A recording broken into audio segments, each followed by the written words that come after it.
Welcome back to The Explainer. Today, we're firing up the evidence board and turning our absolute full attention to the terrifying unseen forces and the raw physical mutations that are currently hijacking Peter Parker's life. If you've been tracking these latest developments, you already know things are shifting rapidly for our guy. We're running a true detective's investigation here, pinning up every single clue, visual cue, and hidden detail to figure out exactly what is happening to his biology. Understanding these intense physical mutations is absolutely crucial right now, because it's the key to making sense of the much darker psychological turn this entire story is taking. So we're diving right into the biggest mystery on our board. Who is the unseen force actually controlling things? We are talking about a wildly powerful psychic entity who is actively body-hopping through random citizens just to orchestrate absolute chaos. This isn't your standard physical bruiser, right? This is an invisible threat operating entirely from the shadows, manipulating the whole board. To really grasp the extreme physical mutations Peter is dealing with, we first have to understand the mastermind who's pushing him right to the brink. All right, let's get into Section 1, the Unseen Psychic Mastermind. Let's look at the forensic evidence of how this invisible threat actually operates. We are analyzing a whole new class of villainy here, and what's genuinely terrifying is the fundamental nature of her attacks. So unlike physical strikes that, shatter buildings, she unleashes a telepathic shockwave. It's a psychic blast that essentially freezes everyone's mental state right in their tracks. It's super reminiscent of how certain really powerful mutants operate in the comics, stopping time from a cognitive perspective. But here is the critical takeaway. Peter isn't frozen. His spider sense is stepping up, acting as an automatic biological shield against the mental intrusion. But how do you track a mind hopper? Well, like a true detective, Peter is using his AI visor to trace her movements. If you look really closely at the interface here, you can almost feel the thrill of a breakthrough discovery. You'll spot VPN on, which is an awesome nod to MJ's past advice about dodging government tracking.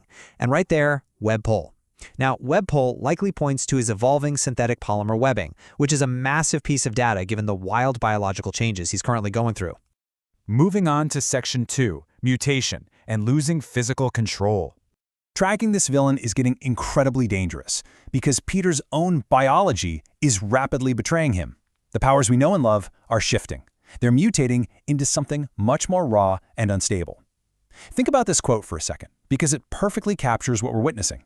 When Peter violently crashes into a billboard while simply trying to swing, it brilliantly shows how his body is changing so fast that he's completely lost control over his most basic movements. Seriously, imagine riding a bike every day of your life, and suddenly the pedals react differently, the handlebars weigh a ton, and your balance is just completely gone. His established muscle memory is actively fighting this new, raw, mutating power. Breaking down the forensic data from these high-stress encounters, we can track exactly how extreme these mutations are getting. Let's look at the Scorpion fight. First, the trigger. Scorpion strikes with that lethal, potentially venomous tail. Second, the visual cue. Notice how we can categorize the mutation specifically through the aggressive, predatory change in his eyes. It's a clear biological override. And third, the combat result. Peter unleashes this brutal, unrestrained strength that feels way more like the terrifying man-spider from the comics than the friendly neighborhood hero we're used to. He completely loses all restraint. Which brings us to Section 3, Evolving Webs and Gadgets. Now, this aggressive biological takeover isn't just affecting his combat style and his restraint, it is actively overriding his iconic gadgets. We can categorize this visual evolution perfectly. On one side, we've got the sleek, geometric precision of his finely tuned synthetic mechanical web shooters. But on the other side, his new reality. It's a chaotic, thick, almost root-like visual style for his new organic webbing. And these organic webs are so robust and powerful that the sheer force of them is physically pushing his mechanical web shooters right off his wrists. His body is literally rejecting his old technology in favor of its own monstrous biology. And guys, it doesn't stop at the webbing. Even his wall-crawling mechanics are evolving. He's moving way beyond those tiny microhairs on his fingers to actively manipulating interatomic forces. For the comic fans out there, specifically during the Other storyline, this exact evolution allowed him to stick people directly to his bare back to carry them to safety. This is exactly why paying attention to these details matters so much. This isn't just a simple suit upgrade. This is a fundamental rewriting of his human DNA, turning his very body into a living, adapting weapon that alters atomic structures to naturally bind surfaces together. Let's look at Section 4, Villains Exploiting the Instability. You see, the criminal underworld isn't blind. They are watching this terrifying evolution happen in real time. They see him crashing into billboards, and they are actively exploiting his physical instability. Take the massive prison sequence with the hand ninjas, for example. They aren't just attacking him blindly. They're utilizing a highly coordinated three-step swarming protocol. Step 1. Swarm the target to eliminate any escape routes. Step 2. Execute relentless back-to-back strikes. Step 3. Exploit the resulting exhaustion. They know his energy is fluctuating wildly due to these mutations, and this specific attack pattern is designed to completely drain whatever stamina he has left. But the real forensic clue here lies in their weaponry. These aren't your traditional hand ninjas using ancient blades. No, they're wielding modern, high-tech gadgets. This is a massive shift in tactics, and all the evidence strongly points right to Tombstone. With Kingpin out of the picture, Tombstone is ruthlessly trying to fill that power vacuum, and he's clearly the one funding this modern ninja army to take out an unstable, mutating Spider-Man. Next up is Section 5, Gamma Suppression and the Hulk. Desperate to find a way to selectively control his shifting DNA, Peter turns to Bruce Banner, literally the ultimate authority on monstrous physical transformations. Bruce has been relying on a Stark Industries gamma suppressor to hold the Hulk back. You can actually read gamma suppression active right there on the interface. But the psychic mastermind knows this. She deliberately body hops and targets Bruce, intentionally breaking the Stark Tech inhibitor. She basically forces an epic, uncontrollable Hulk transformation for one simple reason: to stop Peter dead in his tracks. And this leads us to one of the most explosive pieces of evidence on the board.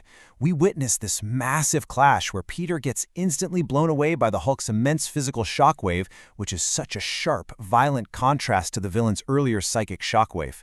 But look closely at what Peter is doing as he falls alongside the towering green Hulk. He is desperately clutching a mystery device. All signs point to him securing the specific tech from Bruce's lab to somehow stop the psychic villain from body hopping, and that's exactly why she unleashed the Hulk, to prevent him from getting away with it. Finally, let's hit Section 6, Deep Cut Comic Easter Eggs. For the dedicated trackers out there, let's pin the final pieces to our board with a rapid-fire rundown of the hidden comic references weaving this whole narrative together.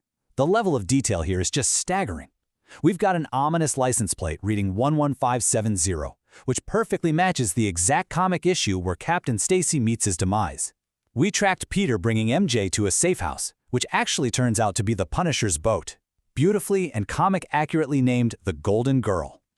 Then we see Ned's Spidey Tracker Net website correctly noting Spider-Man's 2016 Civil War debut on the streets of New York. And finally, a great visual cue showing MJ still wearing the broken Black Dahlia necklace. Every single detail is meticulously placed. And that brings us to the end of our board today, and to the ultimate question we have to leave you with. With villains actively exploiting his fluctuating powers, a psychic mastermind freezing the city's minds, and his very own biology violently rejecting his tech, can Peter Parker actually tame the wild, unseen forces manipulating his life, or is he destined to become the uncontrollable monster the city fears? Keep your eyes on the evidence, because this investigation is far from over. See you next time.